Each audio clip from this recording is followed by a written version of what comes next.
Terrific. I'd like to share with you a story of a company that successfully raised venture capital in upstate New York and hit all the buttons, and then I'm going to make a few comments about the ecosystem for investments in upstate New York. The company is SOMS. They make the microgreen oil filter that extends the life before oil changes up to 30,000 miles, and they sell into fleets, and they're very real compelling cost savings.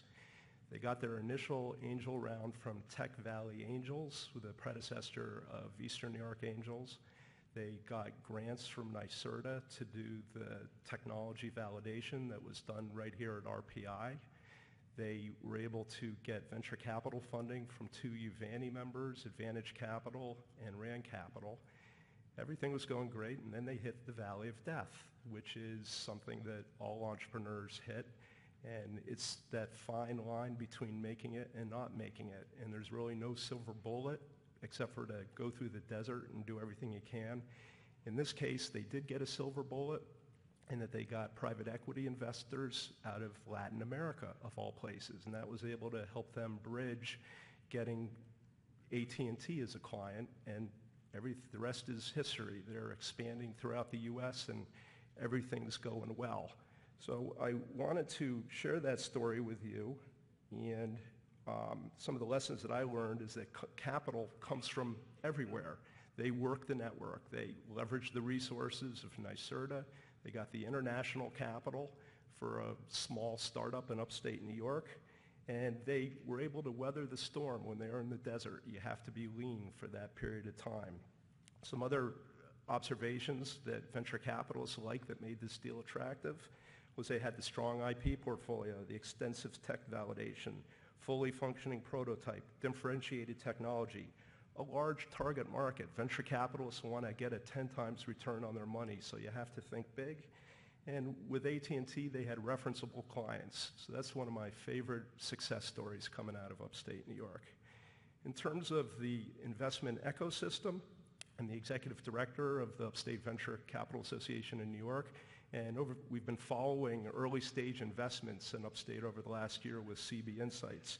Over the last year, 89 transactions have been done from the Hudson Valley up to Albany, over to Buffalo. I bet no one in this room knew there are 89 transactions with a value of $175 million. So there is early stage business being funded in upstate New York. UVANY members have over $1 billion of capital and have led rounds of nearly that much since 2005. We represent all parts of the totem pole in terms of capital, from accelerators, incubators that are able to put capital into companies, going to seed, angel, venture capital, private equity meds. Some of our members in Buffalo are Rand Capital, Summer Street, Z80, a new accelerator, Rochester, Delta Point, a private equity fund, Trillium. In Syracuse, we have Start Fast, which is an exciting new accelerator in the seed capital fund of Central New York. And Albany, Pine Street, which is a mezzanine fund, Advantage Capital, and Glens Falls, which has capital that's looking to be deployed. And of course, Eastern New York Angels. Also, we have the Innovate New York funds. Are you people in this room familiar with Innovate New York? It was $45 million, where funds have to double that. So there's $90 million worth of capital looking to be deployed in early stage companies throughout New York State. Some of those funds include Golden Seeds, which is out of New York City, that is looking for woman-led businesses.